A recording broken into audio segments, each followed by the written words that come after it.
Hello, boys and girls. It's Mr. McMahon, and I'm here to read Ruby Head High. It's written by Irene Cohen-Janka and illustrated by Mark Danau. And the total title is Ruby Head High, Ruby Bridges' First Day of School. Now, this book has a dust jacket on it to help protect it, and to read it, it's easier for me to take it off, so I'm going to go ahead and do that.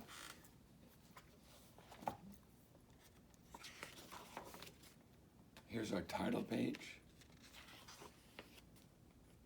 dedication page.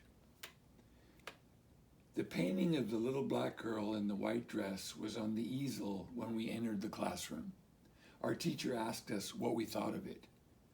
Louise immediately raised her hand.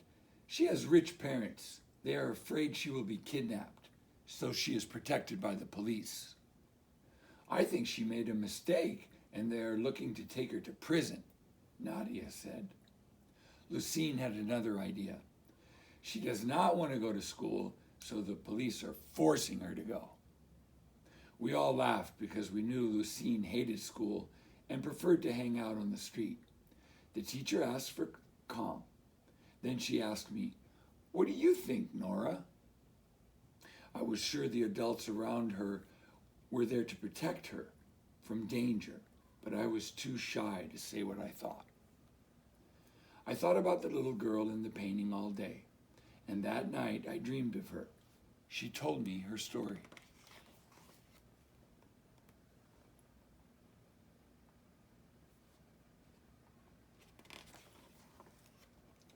My name is Ruby Bridges. I grew up in Louisiana, a state of fantastic alligator-filled swamps, deep dark forests, tropical flowers, and lots of birds. The Mississippi River flows mighty and terrible, quiet as a stream, and cities rise from where swamps used to be.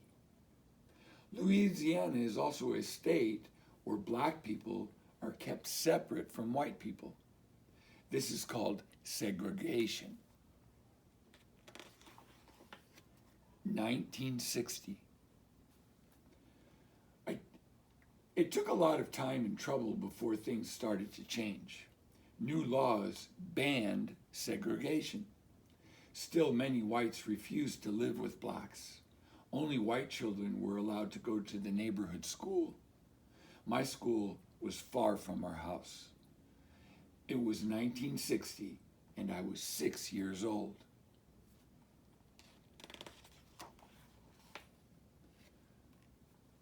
We did not have a lot of money, but we had a lot of joy.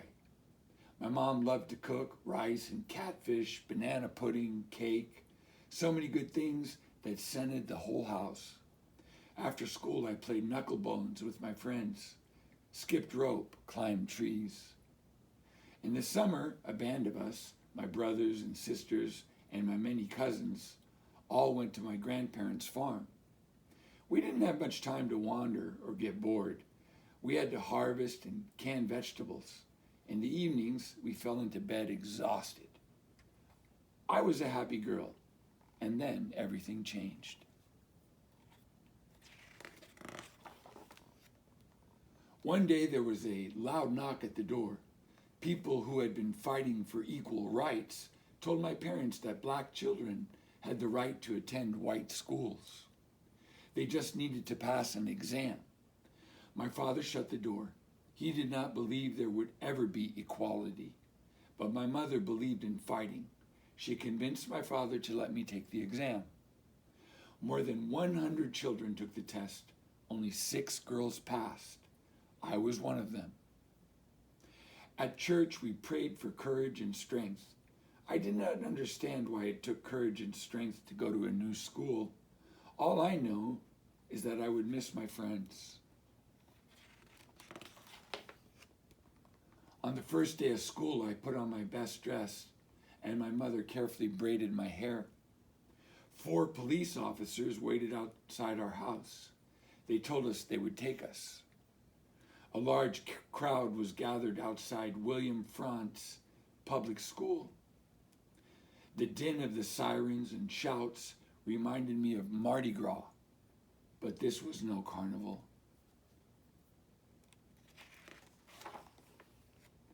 My mother and I waited all day in the school office. A big clock hung on the wall. All day, angry white parents came and left with their children. At 3 o'clock, we were told to leave. Outside, the crowd had grown even bigger. People waved signs and children chanted rhymes. 2, 4, 6, 8, we don't want to integrate. One woman held a small coffin with a black baby doll in it, and that scared me more than anything. I did not understand what was happening. The next day when I arrived at school, the crowd was even bigger. Women with hateful faces screamed that they wanted to poison me. A smiling white woman was waiting for me. She took my hand and opened the door of a quiet classroom and told me to take a seat. There were rows of desks and chairs, but no other children. It was just she and I. Her name was Mrs. Henry, my new teacher. I loved her immediately. I learned to read and to write. I discovered mathematics, history, geography. Slowly, the other children returned to the school, but they went to separate classrooms. I could hear their laughter and screams. One day, a little girl waved to me. I imagined playing knucklebones, jumping rope, climbing trees with her. But not today. Tomorrow, maybe. Anger rumbled through the city. Riots erupted and fires were lit to scare us. My grandparents lost their land that they were renting, their farm. My father was fired from his job. I didn't feel like eating anymore, not even my mother's rice and catfish, not even cake. At night, instead of dreams, I had nightmares. My mother told me to pray even harder. It was hard, but we were not alone. All of our neighbors checked in on us. They protected us. And we received letters of support from all over the country. One letter made my mother cry. It was from Mrs. Eisenhower, the wife of the former president of the United States. The letter reminded us that we were courageous and that we were not alone. The next day, I stopped in front of the angry crowd. I was not afraid. Later, Miss Henry asked me what I said to them. I prayed. Miss Henry smiled. I never forgot that smile. In time, the angry crowd grew smaller. I was finally allowed to join the rest of the children at recess. I asked a little boy if I could play with him. He said no. His mother told him he could not play with me because I was black. Only he used another word. And that's when I understood why people were so angry at a little girl going to school. I was black. But by the next school year, the police and the crowds were gone. Instead, there were lots of children, white and black. We entered the classroom. A new teacher was waiting for us. "Where's Mrs. Henry?" I asked. Nobody answered me. My heart was broken. I had lost my teacher and my friend. It was as if nothing had happened. But I would never be the same. From that day forward, I would not only fight to go to school, I would fight for an education.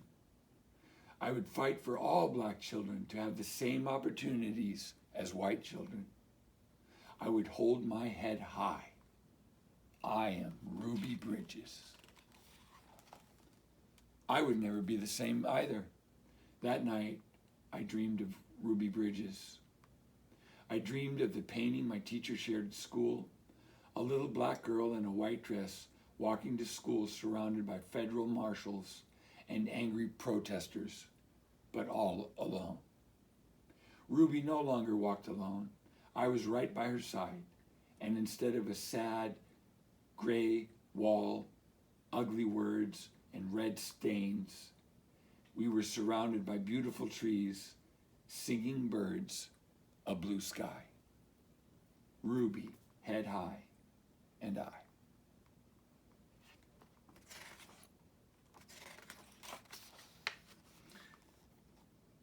This is the original painting that the book was written about, and it was drawn by Norman Rockwell, who's a very famous American painter.